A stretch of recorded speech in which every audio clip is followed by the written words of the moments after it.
Buenas tardes. Terminando con la última parte de hipertensión arterial. Nos quedamos viendo daño a órganos blancos. Ya vimos que hay daño a nivel cardíaco, daño en sistema nervioso central, daño en vasos periféricos y también daño a nivel renal. Se ha visto que en los hipertensos hay arteriosclerosis en la arteriola aferente, eferente, ovillos glomerulares. Y estas lesiones a largo plazo causan disminución del filtrado glomerular y también hay daño tubular. Cuando hay daño en glomérulo, los pacientes tienen proteinuria y hematuria microscópica. Recuerden que de forma normal el glomérulo es impermeable a proteínas.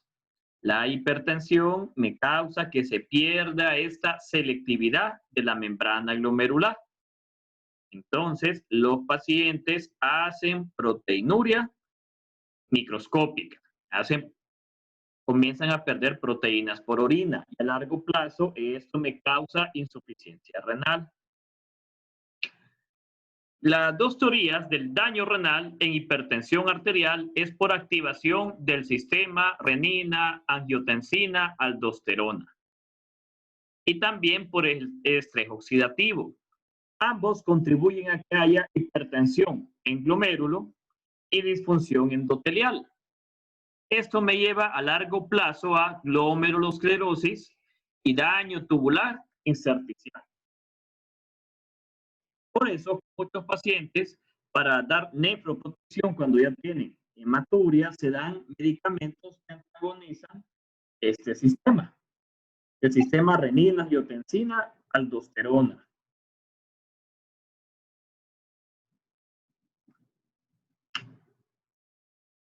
Otra de las alteraciones que podemos encontrar en hipertensión es la hipertensión maligna. Se define cuando hay aumento súbito y marcado de la presión con valores de presión diastólica mayores de 120 milímetros de mercurio. Esto se acompaña con disfunción orgánica aguda o de progresión rápida, que pone en peligro la vida. O sea que la hipertensión maligna nos puede causar mortalidad. Los pacientes pueden hacer encefalopatía hipertensiva, lo que hayamos discutido previamente, que aumenta la presión al punto que se pierde la vasorregulación normal. Puede ocasionar coagulación intravascular diseminada y hemólisis. Se destruyen los eritrocitos por problemas microangiopáticos. Hay hemólisis microangiopática. Los vasitos renales son bastante vulnerables, por eso estos pacientes hacen lesión renal. La filtración glomerular disminuye y se retienen productos de desecho nitrogenados. El daño renal por los cambios vasculares me determina el pronóstico. ¿Qué quiere decir? Que a mayor daño renal, mayor posibilidad de mortalidad. El paciente por el daño renal va a tener elevación de nitrógeno ureico en sangre, creatinina sérica, que son productos de desecho. Hay acidosis metabólica, hipocalcemia y proteinuria. ¿Qué pacientes tienen un pronóstico adverso en hipertensión arterial? Que esto no implica que se van a complicar, sino que son pacientes que si uno digo a las cifras meta, a largo plazo pueden tener daño. Raza negra, que comienza en hipertensión desde jóvenes, sexo masculino, presión diastólica persistente más de 115 milímetros de mercurio, tabaquismo, diabetes mellitus, hipercolesterolemia, obesidad y consumo excesivo de alcohol. Ahora vamos a hablar de hipertensión secundaria. Ya habíamos hablado que la hipertensión primaria es aquella de etiología desconocida, la más frecuente y donde hay cambios de la presión arterial y que eso me lleva a daño de otros órganos. Al hablar de hipertensión secundaria, hablamos de patologías que entre sus manifestaciones me dan hipertensión arterial, que quiere decir que el problema primario no es la hipertensión, sino que la hipertensión es algo secundario, por eso es hipertensión secundaria. ¿En quién vamos a sospechar hipertensión arterial secundaria? en pacientes menores de 30 años sin factores de riesgo. Pacientes con hipertensión resistente, que se define como hipertensión, cifras tensionales más de 140/90.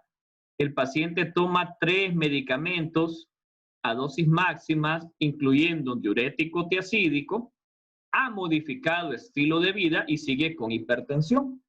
O que el paciente necesita 4 medicamentos para el control de su presión arterial. En estos casos, yo debo sospechar hipertensión secundaria, en hipertensión maligna o pacientes que eran hipertensos y hay empeoramientos en una causa asociada. ¿Cuáles son las causas? Tengo problemas renales, del parénquima renal. Aquí está enfermedad poliquística, tumores renales, uropatía obstructiva, problemas renovasculares, alteraciones en la suprarrenal, síndrome de Cushing, aldosteronismo primario, coartación de la aorta, apnea del sueño, preeclampsia, eclampsia, causas neurógenas, causas endócrinas e incluso fármacos. Entonces yo debo ir pensando en todo paciente que sospecha hipertensión secundaria, cuál de estas patologías causan hipertensión. Si nos vamos a porcentajes, las causas de parénquima renal representan 1 a 2%. Y lo puedo sospechar en pacientes que tienen hematuria, uso de analgésicos, antecedentes familiares de enfermedad poliquística renal o elevación de creatinina. Muchas veces al examen físico puede haber masas renales como en enfermedad poliquística renal y los estudios, el ultrasonido renal me sirve para evaluar, a ver cómo está la estructura renal, igual el general de orina y la elevación de la creatinina. Las causas renovasculares se ha visto entre el 5 y 34%, son causa de hipertensión resistente. Los pacientes pueden hacer hipertensión desde etapas tempranas, sobre todo mujeres jóvenes. Puede haber soplos, puede ser que los pacientes cuando se les dan IECA o ARA2 empeore la función renal. Y para hacer el estudio se ocupa ultrasonido Doppler renal o una angiotomografía o una resonancia para buscar cómo está la circulación en los riñones.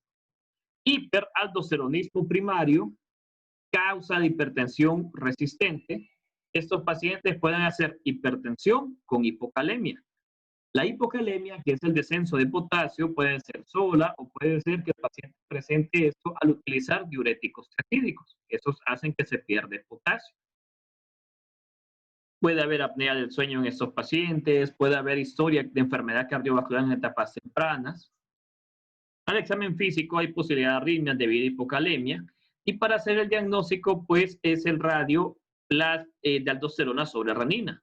Un radio mayor de 20 implica que el paciente tiene mayor posibilidad de hiperaldosteronismo. Debido a que es causa frecuente de hipertensión secundaria, se considera un cuarto medicamento para hipertensión los antagonistas de aldosterona. La apnea del sueño es causa importante de hipertensión secundaria. Se ha visto que están 25-50% de los pacientes con hipertensión secundaria hacen hipertensión resistente. Esos pacientes en el día se duermen y en la noche hacen pausas respiratorias. El paciente llega un momento que la saturación de oxígeno disminuye. Usualmente son pacientes obesos, pueden tener hipertrofia a nivel de todos los tejidos blandos, cerca de orofaringe. Entonces, cuando duermen, los pacientes roncan. Y la persona que convive con ellos le dice que el paciente ronca y que casi se ahoga. Hay pruebas, está el cuestionario de Berlín, está idealmente la polisonografía, donde se le mide al paciente cómo está el oximetría durante las noches.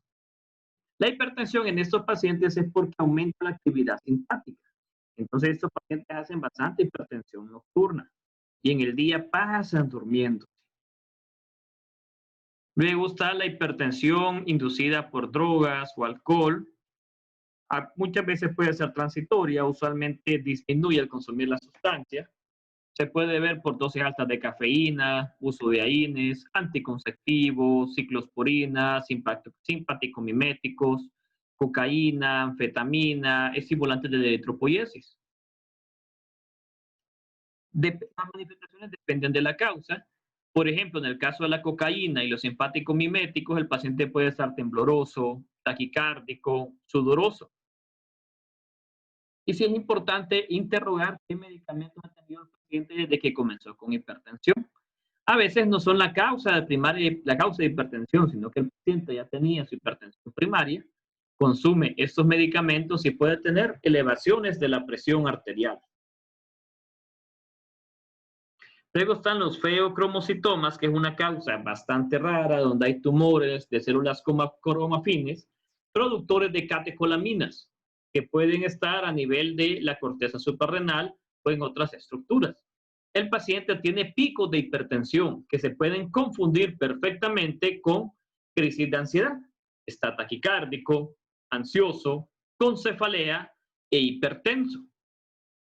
En el mejor de los casos podemos ver datos de neurofibromatosis, neurofibromas, manchas café con leche, pero es raro. Y lo que se mide son metanefrinas en orina durante 24 horas o incluso en plasma. Y para buscar la masa hay que hacer tomografía o resonancia de abdomen y pelvis, por lo que les decía que a veces no está en la médula suprarrenal, sino que puede estar externo. Y hay que sospechar en esos pacientes que hacen crisis de hipertensión de la nada, con cefalea, náusea, con cefalea, taquicardia, palpitaciones. Luego está el síndrome de Cushing. Ya vamos a ver una foto. Esos pacientes es más fácil, tienen obesidad central, pérdida de masa muscular, fase de luna llena, hirsutismo, estrías violáceas. El mecanismo lo vemos con detalle en fisiopatología 2, en el síndrome de Cushing. Se puede medir cortisol en orina durante 24 horas y después hacer prueba de supresión con dexametasona para buscar si es síndrome de Cushing o es enfermedad de Cushing por un tumor productor de ACTH. El hipotiroidismo pues es un problema bastante frecuente. Estos pacientes son hipertensos, bradicárdicos. La piel es seca, no toleran el frío, aumentan de peso y pierden el apetito. Y el diagnóstico sencillo se hace TSH, hormona estimulante de tiroides, para medir cómo está. El hiperparatiroidismo, los pacientes están con pérdida de peso, tembloroso, taquicárdicos. Aquí hay hipertensión más taquicardia. Es más, pueden hacer insuficiencia cardíaca de alto gasto. Y lo mismo, se mide TSH y se puede acompañar de T4 libre.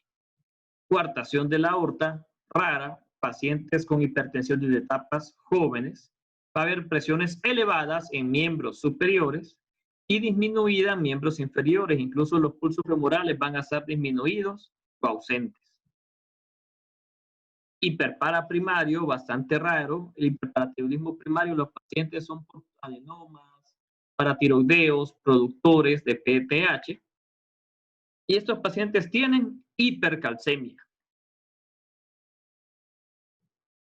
Luego están otras causas de exceso de mineralocorticoides, dan hipertensión resistente, pueden dar hipocalemia, la acromegalia, que vamos a ver fotografías donde hay deformidad de la cara, tienen fase de máscara, los pacientes se ven con prognatismo, o sea, mandíbula prominente, la C pronunciada a los arcos supraciliares, manos grandes, pies grandes, y se busca midiendo hormona de crecimiento o también midiendo el factor de crecimiento similar a insulina. La hipertensión renal es causa frecuente de hipertensión secundaria. Se da por alteración de secreción de sustancias vasoactivas o alteración en el control de sodio y líquidos en riñón, que esto me da hipervolemia. Puede ser vasculorenal, donde está preeclampsia, eclampsia, o también obstrucción de las arterias renales, y puede ser hipertensión renal parenquimatosa. La vasculorenal es porque hay estenosis de la arteria renal o de una de sus ramas. Esa estenosis me va a causar hipoperfusión renal y activa el sistema renina, angiotensina, aldosterona. La enfermedad renovascular puede ser por aterosclerosis y también por displasia fibromuscular. La aterosclerosis es responsable entre 70 y 90% de los casos. Aparece en ancianos, usualmente ya pacientes con riesgo de aterosclerosis, pacientes con diabetes mellitus, o que ya tengan datos de enfermedad arterial periférica en otras arterias. Y la fibrosis, la displasia fibromuscular es más frecuente en mujeres jóvenes. Entonces, oclusión por aterosclerosis, viejitos, diabéticos, fumadores, fibrodisplasia, mujeres jóvenes. En la parenquimatosa puede ser por cambios fibrosos o inflamación. El ejemplo de enfermedad poliquística renal, esto que ven aquí en mi mano, estos son los riñones de la señora. Y aquí se ven unos cálculos, unos quistes enormes. Se ha perdido la estructura, la señora tiene enfermedad renal crónica. La enfermedad renal crónica me da hipertensión arterial, aumenta ahora las cifras tensionales que tenía el paciente. Entonces, miren, así se ven los quistes renales, se palpan y se ven enormes en el ultrasonido. Luego está la hipertensión por hiperaldosteronismo. Es la principal causa de hipertensión resistente. Hay producción excesiva y autónoma de aldosterona. La aldosterona me causa retención de agua y sodio, porque se intercambia sodio y potasio en túbulo renal. Por eso esos pacientes tienen hipopotasemia. Además, tienen pérdida de hidrogeniones, lo que causa alcalosis metabólica. Además de la retención de agua y sodio, aumenta la resistencia vascular periférica. Tienen mayor cantidad de calcio, de fosfatilinositol 3 y de AMP cíclico en el músculo liso vascular. Los cromocitomas, lo que ya hemos hablado, neoplasias de células cromafines, producen catecolaminas. Los pacientes tienen vasoconstricción periférica, estimulación cardíaca a través de los receptores beta 1, tienen hipertensión, taquicardia, diaforesis, palpitaciones, aparecen en episodios, por eso nos puede confundir con crisis de ansiedad, pero al paciente se le pone la cara roja, se le pone roja la cara, está con cefalea, cifras extremadamente altas de hipertensión arterial. El síndrome de Cushing no se pierde por el biotipo cuchingoide, obesidad central, estrías venosas, extremidades delgadas. Por un lado, hay retención de agua y sodio por el efecto mineralocorticoide del cortisol. Y por otro lado, aumenta la sensibilidad vascular a las catecolaminas, causando resistencia vascular periférica. Los pacientes tienen obesidad central, pérdida de masa muscular en las extremidades y estrías venosas. La acromegalia tampoco se pierde por la fascia del paciente. Miren que tiene prognatismo, nariz ancha, macroglosia, van a tener macroglosia, orejas grandes, arcos superciliares prominentes y todo esto por el cartílago que va creciendo. Estos pacientes tienen hipertrofia ventricular izquierda y a largo plazo pueden tener disfunción diastólica y finalmente disfunción sistólica. El hipertiroidismo, el exceso de hormonas tiroideas, aumenta la cantidad de receptores beta 1, tiene efecto cronotrópico e inotrópico positivo. Además, hay vasodilatación sistémica. Esa vasodilatación sistémica contribuye a la retención de agua y sodio. Estos pacientes son hipertensos, taquicárdicos y pierden peso. Por otro lado, el hipotiroidismo está bradicárdico, pero tiene aumento de resistencia vascular periférica. Ese aumento de resistencia vascular periférica es lo que causa la hipertensión arterial en estos pacientes. Además, son pacientes dislipidémicos, tienen mayor riesgo de aterosclerosis. El hiper no se pierde. Esta es la mirada de una paciente con Graves, con enfermedad de Graves-Basedow, que tienen exoftalmos. Miren cómo tiene proptosis. Vean el párpado superior que no tapa, el borde superior del iris. Puede haber acropaquias, placas mixedematosas. Cuando revisan el cuello, bocio. Miren aquí, esta línea debería ir hasta abajo. Vean esto que está aquí. Es una paciente que tiene bocio multinodular tóxico. La fase hipotiroidea, el paciente con la piel grasosa, seca, de la piel seca, fría, indolora, lo que hacen el mixedema, que es un edema duro, signo de Godet o signo de fobia, positivo. Luego están los medicamentos, los AINES, pues disminuyen la producción de prostaglandinas, contribuyen con la hipertensión a largo plazo. Los antidepresivos también pueden contribuir con hipertensión arterial y los corticosteroides también. ¿Qué se evalúan todo paciente con hipertensión arterial?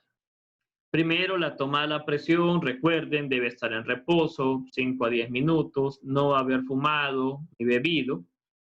Ojo con los pacientes que hacen hipertensión de bata blanca.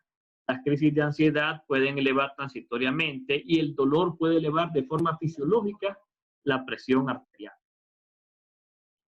Siempre buscamos las complicaciones, lo que hemos hablado, eventos cerebrovasculares, encefalopatía hipertensiva, lesiones vasculares en sustancia blanca, retinopatía hipertensiva, en corazón, cardiopatía isquémica, insuficiencia cardíaca, hipertrofia ventrículo izquierdo, en riñón, proteinuria, insuficiencia renal.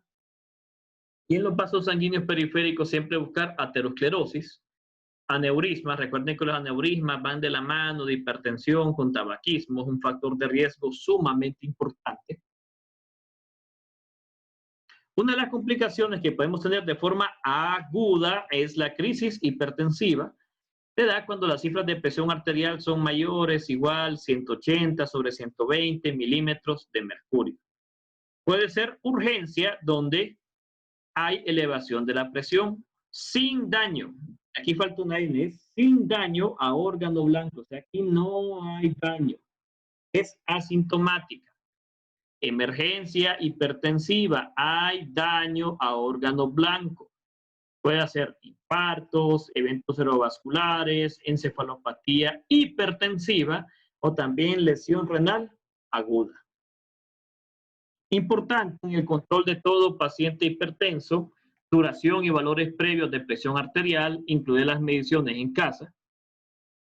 Es prudente que el paciente pues tenga un aparato de brazalete eléctrico que simplemente aprieta un botoncito, dándole recomendaciones que debe estar en reposo, el puño debe estar cerrado, el brazo debe estar sobre una superficie para que se tome la presión. En todo paciente joven siempre hay que descartar hipertensión secundaria, eso es importante, y evaluar los otros factores de riesgo cardiovascular. Recuerden que el principal factor de riesgo cardiovascular es la hipertensión. Y luego buscar daño a los órganos blancos para ver cuáles están dañados y qué podemos hacer.